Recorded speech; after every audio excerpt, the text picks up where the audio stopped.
Soy Miguel Lázaro y este es mi trabajo sobre la dictadura de Primo de Rivera, que incluye la antesala de la dictadura y los meses posteriores hasta la proclamación de la Segunda República. La conocida como antesala de la dictadura es el último periodo de la Restauración. Después del verano calentito de 1917 y hasta 1923, España no tenía ningún movimiento político fuerte. La Restauración ya estaba para el arrastre. Casi no podían seguir con el fraude ni con el caciquismo. Hubo 11 gobiernos en 6 años. Es muy increíble cómo se sostuvo tanto tiempo en pie. Claro, todo esto fue posible gracias a la escasa fuerza de la oposición, empezando por el hecho de que no son la oposición. Diversos grupos políticos eran disidentes de la Restauración. Por su lado estaba el PSOE, que sufrió una escisión del PCE, Partido Comunista Español, creado en 1919. Los del Partido Comunista Español veían con buenos ojos las acciones y las políticas de los soviets y quisieron replicar su éxito. Otros republicanos tampoco estaban muy organizados. Las élites intelectuales republicanas estaban todavía muy dispersas. Los nacionalismos periféricos deciden dividirse más en izquierda y derecha, como si ya hubiesen conseguido su objetivo o algo. Con tanta tontería no consiguieron la independencia de aquellos que tanto la buscaban. Y el último bloque de poder importante que se oponía a la Restauración eran los sindicatos. Estos tenían cada vez más presencia, algo normal tras la victoria de los bolcheviques en Rusia. Espera. ¿Has visto esto? Algo parece raro aquí, creo que los Illuminati están involucrados. A ver, analicemos a fondo la situación. Los apellidos Primo de Rivera tiene 13 letras en total. Primo de Rivera rima con primavera, y se parece mucho. De hecho, la primera parte de Primo y la última de Rivera coinciden con las de primavera. Si quitamos esas letras de los apellidos obtenemos Oderi. Si buscamos Oderi en Google Imágenes vemos cacao. Cacao. Primo menos primera o, si le quitamos la cacao tenemos caca. Pero eso no tiene sentido, es simple casualidad de haber jugado con las letras. Volvamos a cacao, aquí sí que está la pista importante. Cacao Oderi es una empresa venezolana. El propio Chávez visitó la fábrica. Espera, ¿qué tienen Primo de Rivera y Chávez en común? Claro, los dos tenían el pelo corto. Eso significa algo. Necesitamos más investigación. Bueno, siguiendo con la oposición de los sindicatos, el trienio bolchevique ocurrió en estos tiempos. 1918, 1919 y 1920 son 3 años de mucha conflictividad social, cuando los sindicatos intentaron implantar el sistema bolchevique en España. Tuvo muchísimo tirón en el campo. En Andalucía, Extremadura y Castilla-La Mancha hubo grandes movimientos campesinos organizados por UGT y CNT. Principalmente se dedicaron a tomar fincas y repartirlas entre los campesinos que participaban en estas protestas, siguiendo con el concepto comunista de la propiedad colectiva, algo que era en respuesta al verdadero problema de la distribución de las tierras, que eran propiedad de pocos pero grandes terratenientes. Por otro lado, en las ciudades, las movilizaciones eran huelgas, sabotajes e intentos de ocupación de fábricas. La más importante de estas revueltas fue la de la canadiense, una empresa eléctrica que sufrió una huelga tal que no pudo suministrar energía a otras fábricas que la necesitaban. El conflicto no solo afectaba a la canadiense, por esto el gobierno obligó a negociar, algo que no gustó nada a la patronal, y tampoco al ejército, que lo veía como un favor a los anarquistas. Entonces, la CNT convocó una huelga general en Cataluña, una huelga muy violenta y dura. Y claro, entonces la patronal cedió, regaló sus fábricas a los trabajadores y también les dieron sus casas y ahorros e hicieron una gran ovación. Bueno, pues obviamente no, algunos empresarios directamente vendieron o cerraron sus fábricas y talleres. Otros cogieron y contrataron pistoleros para acabar con las huelgas. Y claro, defensores de la igualdad, los anarquistas hicieron lo mismo. Este pistolerismo se dio entre los años 1919, 20 y 21. Y en total se cuentan unos 270 muertos oficiales. Vaya, esto es una sorpresa.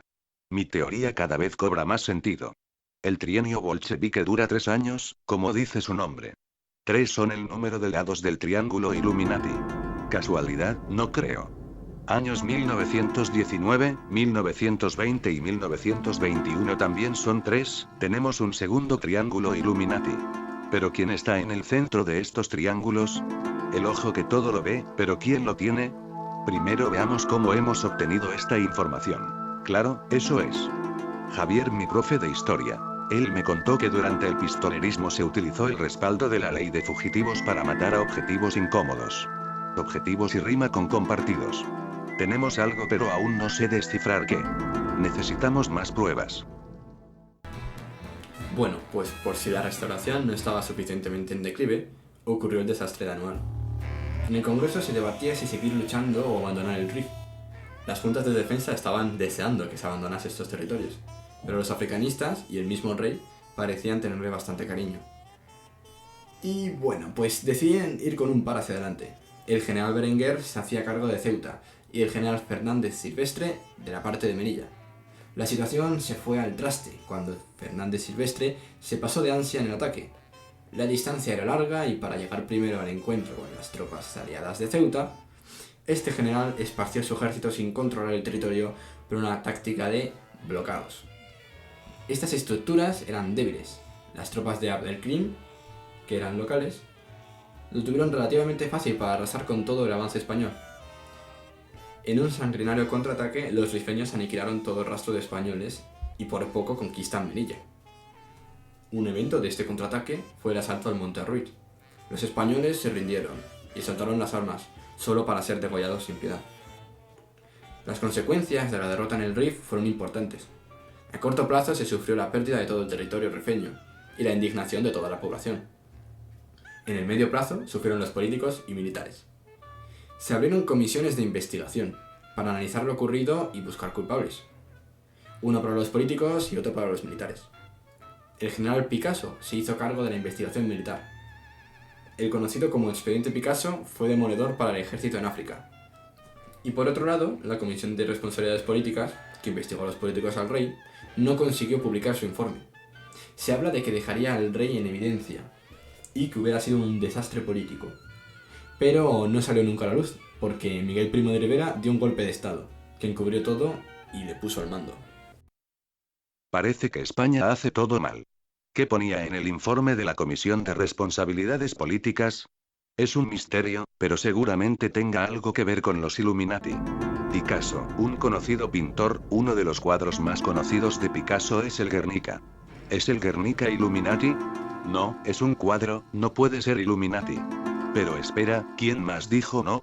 Eso es, Javier, el jefe de estudios. Dijo que en la tercera evaluación no se podrá sacar ningún examen de la semana de exámenes. ¿Acaso puede ver el futuro? Probablemente, pero ¿qué tiene esto que ver con historia, con Javier el profe de historia, Primo de Rivera, los Illuminati y la dominación mundial? No lo sé, necesitamos más pruebas. Bueno, por aquel entonces, Miguel Primo de Rivera era general de Cataluña. Entonces coge y asciende al poder. Alfonso XIII le hace presidente y ministro único una vez que lee su manifiesto. Pero bueno, él sigue siendo el rey, comparten un poco el poder. Y así como si nada, Primo de Rivera se puso al frente del país, con una política bastante simple, a veces incoherente. Pero bueno, él sabía perfectamente que nadie se iba a oponer. La restauración ya estaba acabada. Para algún político sería hasta un alivio. La población en general se mostró bastante indiferente, y la prensa tampoco se atrevió a criticar mucho. Por su lado, los republicanos y los del PSOE se alegran un poco de que haya caído la restauración, pero no aprueban la dictadura como concepto, aunque luego intentarán colaborar un poco. En cambio, el PC y los anarquistas se opusieron pública y violentamente, con todo lo que tenían, aunque bueno, tampoco era mucho. Ante esta situación, Primo de Rivera tampoco tuvo que hacer una batalla sangrienta ni ponerse a fusilar por las calles. Es cierto que hubo una gran represalia contra los comunistas y los anarquistas, pero al resto de políticos o militares tampoco mucho. El concepto de dictador de Primo de Rivera era el clásico, un hombre que toma las riendas en una situación de crisis para poner orden. De hecho, su proyecto iba a durar solo 2 años, y en ese tiempo quería solucionar todos los males de España. Para él, los males de España eran el caciquismo, la inseguridad y el separatismo, entre otros.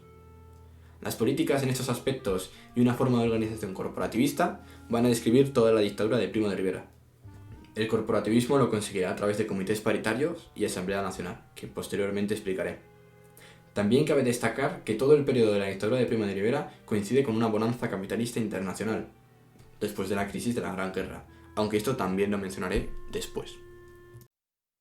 Esto suena mucho a Illuminati. Parece que tenemos respuesta a esos 2 triángulos Illuminati y la palabra compartidos. Parece que son el rey y Primo de Rivera. Pero no puede ser tan fácil, antes identificamos a Javier el profe de historia y a Javier el jefe de estudios. Aquí hay conflicto y... Espera, Primo de Rivera se consideraba dictador de España al estilo clásico. Un clásico de España. No, se refiere a clásico como la Grecia clásica. ¿Y dónde está Grecia? Eso es, en el planeta Tierra. Y España también, ¿será una coincidencia? No lo creo, estos dos países tienen similitudes importantes. Espera, 2. Volvemos con el número 2, dos triángulos Illuminati, dos personas compartiendo el poder. Pero a los poderosos no les gusta compartir el poder. Aquí hay gato encerrado y habrá que arriesgarse a abrir la celda para averiguar la verdad. Claro, entonces Primo de Rivera ahora es el dictador de España. Su dictadura va a durar del 23 al 30. Y la primera parte de esta se puede llamar directorio militar, y llega hasta 1925. Básicamente, Primo de Rivera tenía todo el poder ejecutivo, y sus ministros eran unos mandados suyos. Nada más empezar, coge con sus 2 huevos y declara la guerra por cada uno de ellos. Un tiempo que, según él, parecía suficiente para arreglar todos los problemas de España. Así de primeras, anuló la Constitución de 1876. Entonces disolvió las Cortes y podía gobernar de forma libre. Empezó por censurar la prensa, prohibir las actividades públicas de los partidos y los sindicatos, y directamente coge e ilegaliza a la CNT y el PC, que fueron los únicos que realmente se opusieron a él. Primo de Rivera se propuso dar orden público. Todos esos males de España ahora se los iba a quitar. Aparte de las medidas de antes, inició una gran represalia contra los separatismos. Utilizó demasiado los tribunales militares para juzgar los supuestos delitos contra la patria e intentó implantar el Somatén, una institución de autodefensa civil de vecinos que había sido un gran éxito en Cataluña, pero que no lo fue tanto a nivel nacional. Y por último en estos aspectos fue contra el caciquismo, el otro mal de España que había que solucionar. Así es, hizo reformas en la administración. Los gobernadores provinciales fueron todos cesados y sustituidos por militares. Había militares haciendo inspecciones para evitar irregularidades y corrupción. También creó un nuevo puesto, los delegados gubernativos, que principalmente ayudaban a inspeccionar ayuntamientos y a los gobernadores militares de las provincias. Para terminar, también coge y disolvió todos los ayuntamientos, y cesó a todos sus alcaldes. Ese ya era el último escalafón del caciquismo, pero el tema es que se sustituyeron por corporativas y alcaldes elegidos entre los ricos del pueblo, que en muchas ocasiones eran los propios caciques o amigos de ellos. Vamos, que no se pudo acabar con el caciquismo del todo, ya que se transformó bajo el nuevo mando, aunque así se redujo bastante su poder. Y bueno, entonces una vez cesado prácticamente toda la estructura del Estado, aprueba 2 leyes. La ley del Estatuto Municipal, que era una nueva ley de ayuntamientos que supeditaba a los ayuntamientos al Estado, y el Estatuto Provincial, que era una ley que permitía a los gobernadores militares designar sus propias diputaciones. Esto hizo desaparecer a la Mancomunidad catalana, algo que le hizo escasa gracia a los catalanes separatistas. Madre mía, Primo de Rivera realmente hace cambios. Le llaman dictador porque dictaba las normas y leyes, no tenía tiempo de escribirlas siquiera. Pero todos estos cambios quedan documentados, y si buscas bien en internet encontrarás el siguiente vídeo que muestra lo que ocurrió verdaderamente. Como vemos, Primo de Rivera tenía mucho poder, como los Illuminati. Pero ahora bien, el poder Illuminati es complicado. Hay algo escondido. C y CNT tienen 6 letras en total, si le restamos esto al año de la Constitución abolida, 1876, tenemos 1870. ¿Qué ocurrió en 1870? Napoleón III convierte a Francia en una monarquía constitucional. Y 3 palos, 3 lados del triángulo Illuminati, todo lleva al mismo sitio, pero esto es solo un triángulo. Esto significa algo. Por ahora tenemos 4 candidatos. Alfonso XIII, Primo de Rivera, Javier y Javier. Voy a descartar a Alfonso XIII por Delgaducho. La investigación avanza. Ahora tenemos 3 posibilidades pero ninguna certeza. Hay que indagar más hondo. También durante el Directorio Civil ocurrieron unos acontecimientos dignos de mención en Marruecos. Primo de Rivera comanda personalmente Ceuta y Melilla. Él tenía intención de negociar con los rifeños, darles autogobierno, pero algo distinto ocurrió. Abdelkrim atacó Sausén, una región del protectorado español. El éxito se le subió a la cabeza o algo porque luego atacó el protectorado de Francia, potencia mundial que hasta el momento había mirado a otro lado del problema del Rif. Bueno, pues el tema es que España y Francia se harían contra Abdelkrim. El poder militar era bastante desigual. España y Francia hacen el desembarco de Alhucemas, que fue una operación conjunta sin precedentes y se consiguió pacificar el Rif. Y este éxito militar le dio una gran popularidad a Primo de Rivera entre la sociedad española. Y en parte esto le dio más fuerza para seguir en el poder. Porque claro, 1925 había llegado. Los 2 años del estado de guerra se habían acabado y Primo de Rivera quería darle respaldo civil a su dictadura como hizo Mussolini en Italia. Era el momento de empezar el directorio civil, que va desde 1925 hasta 1930. Eso de abandonar el puesto ya se había olvidado. Y para ello aparece un partido, el único con actividad pública, Unión Patriótica, que surgió de forma espontánea pero que luego lo institucionaliza Primo de Rivera. Y de este partido sacaron a los políticos para cubrir todos los puestos del Estado. También crea una nueva institución jamás vista, la conocida como Asamblea Nacional, una cámara que no tiene ningún poder más que el consultivo. Bueno, a ver, lo original le viene de que lo formaban representantes de corporaciones. Hay representantes del Estado, de las provincias, de los ayuntamientos, y también de Unión Patriótica y de otros partidos como el PSOE. También había representantes por clases sociales y también de oficios. Obviamente todas estas personas eran elegidas a dedo por el gobierno de Primo de Rivera. La idea es que con una conversación que tiene en cuenta todos los puntos de vista, se llegaría a acuerdos pacíficos. De hecho, se les encargó hacer una constitución, que hicieron, pero claro, realmente fue aprobada por las 500 cuantas personas que había por allí. Una pena porque al final la Asamblea Nacional fracasó. Los partidos dinásticos de la Restauración estuvieron en contra y el PSOE, que primero empezó entusiasta, apoyando, al final terminó por abandonar el barco de Primo de Rivera y encima, como añadido, el rey tampoco estaba muy a favor ya que estaba ya distanciado. De aquí no se puede sacar mucha información. De las 3 posibilidades, Primo de Rivera, Javier el profe de historia y Javier el jefe de estudios, no podemos descartar nada. Pero parece que Primo de Rivera tiene bastante poder, incluso se permite mostrar su poder de forma oculta, su poder Illuminati a través de mensajes secretos. Abdelkrim tiene un nombre extraño. Si buscamos extraño en internet, lo primero que encontramos es el diccionario. Si buscamos poder en el diccionario no aparece Primo de Rivera. Volvemos con el no, esto se repite más que España quedando de los últimos en Eurovisión. Era lo que decía Javier. Cada vez está todo más relacionado y los lazos entre Primo de Rivera y Javier son cada vez más estrechos. Aún no podemos afirmar nada. Bueno, ahora quiero volver un poco atrás para explicar la economía y la política social de toda la dictadura de Primo de Rivera. Esto se aplica a toda la dictadura en sí. Como ya dije, la economía internacional está en auge. Eso significa muchísima inversión extranjera y la posibilidad de endeudarse bastante. Primo de Rivera crea el Ministerio de Economía. Bastante curioso que no se haya creado hasta ahora, pero bueno. Pero lo más significativo durante la dictadura es que el Estado se convierte en un agente bastante activo en la economía. Se convierte en bastante intervencionista. También se aplican medidas de proteccionismo para el producto nacional.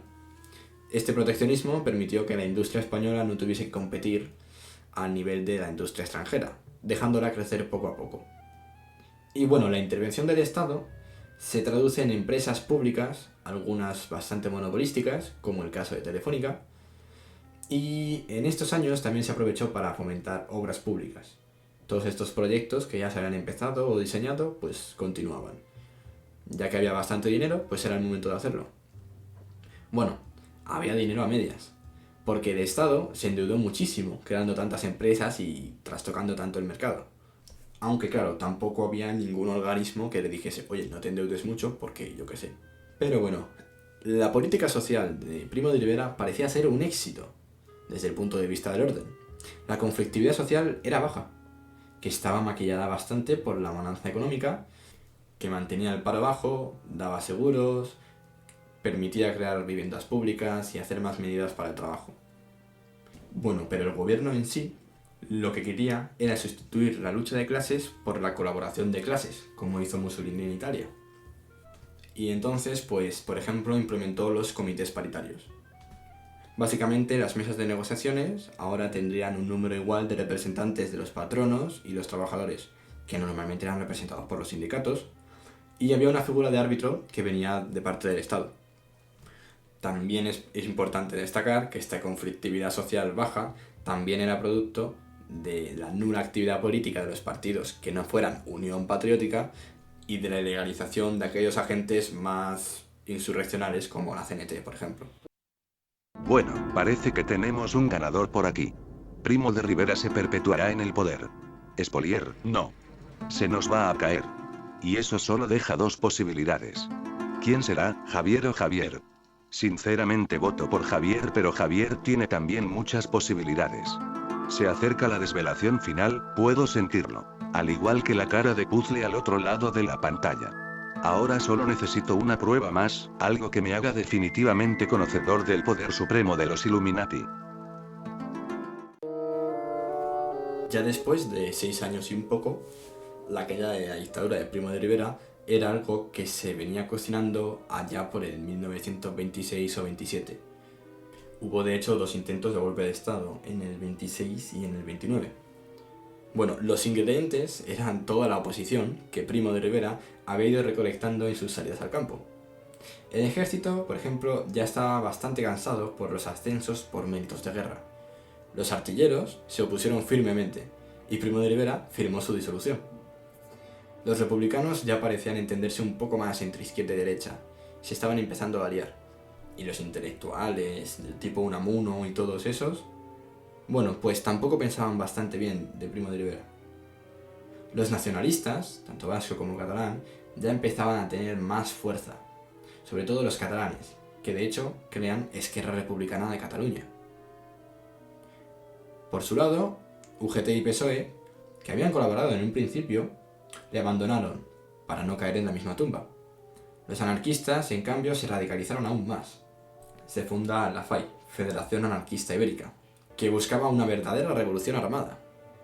El rey ya no quería saber nada.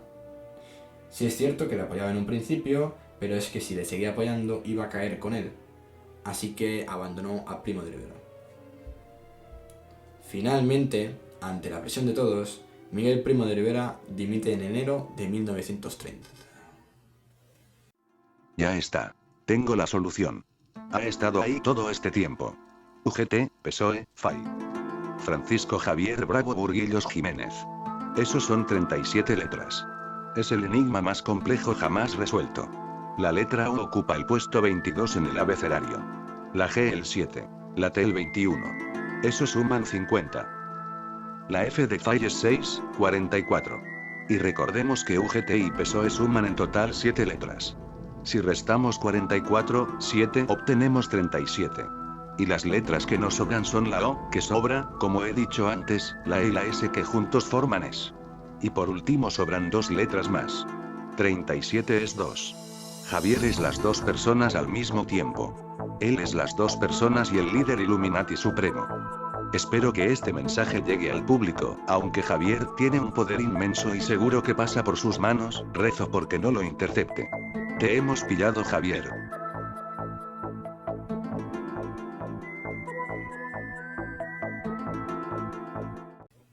Y bueno, pues nada, ahora todo tranquilo, ¿no? Sin dictador ni nada. Pues no, obviamente no. España no deja de ser un país y necesita gobernanza. Ante la dimisión de Primo, el rey llama al general Berenguer para que forme un gobierno y vuelva al sistema de la Restauración.